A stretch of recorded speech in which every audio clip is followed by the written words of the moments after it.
خداوند کا وعدہ، خداوند اپنے لوگوں کو ترک نہیں کرے گا اور وہ اپنی میراث کو نہیں چھوڑے گا۔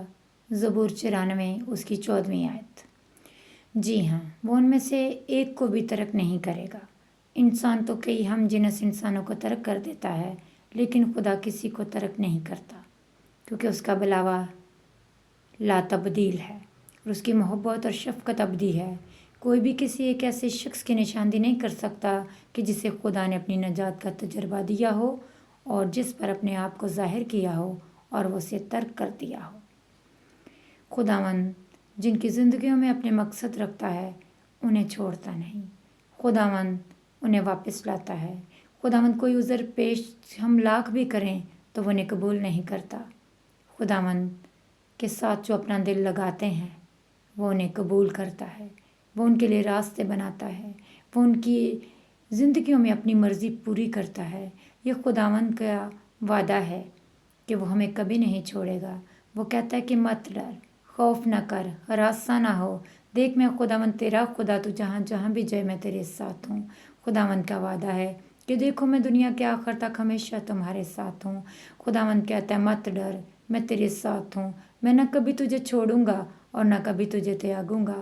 خداوند کہتا ہے میں تجھ سے دستبردار ہرگز ہرگز نہ ہوں گا۔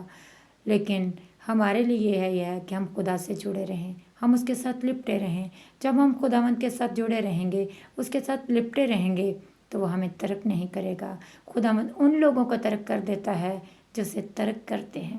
بائبل کہتی ہے کہ خداوند ان کو ترک کرتا ہے جو خدا کو ترک کرتے ہیں، جو اسے بھول جاتے ہیں۔ خداوند ان کو بھول جاتا ہے۔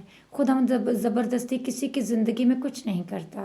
خداوند نہ ہمیں زبردستی مصیبتوں سے نکالتا ہے، نہ خداوند ہمیں زبردستی، جب ہماری ہی مرضی نہیں ہے تو خداوند زبردستی ہماری زندگیوں میں کوئی کام نہیں کرتا۔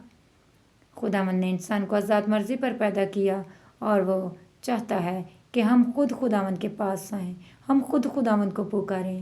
جب عدن میں خدا نے آدم اور حوا کو رکھا تو خداوند خود ان کے پاس آتا تھا، لیکن جب عدن سے آدم اور حوا کو نکال دیا گیا تو انسان کے لیے یہ ضروری ہو گیا کہ ہم خداوند کے قدموں میں آئیں، ہم اسے پکاریں۔ اس کے قدموں میں کامل شادمانی ہے، اس کے حضور میں دائمی خوشی ہے، تبھی ہم سکون پا سکتے ہیں، تبھی ہم اپنی مناجاتوں کو خداوند کی حضوری میں پیش کرتے ہیں شکر گزاری کے ساتھ جب، تو خداوند ان کا جواب دیتا ہے، خداوند ان کا اتر دیتا ہے۔ خداوند زندہ ہے اور جلالی ہے، وہ بولتا ہے، وہ سنتا ہے، وہ چھوتا ہے اور وہ ہماری دعاؤں کا جواب دیتا ہے۔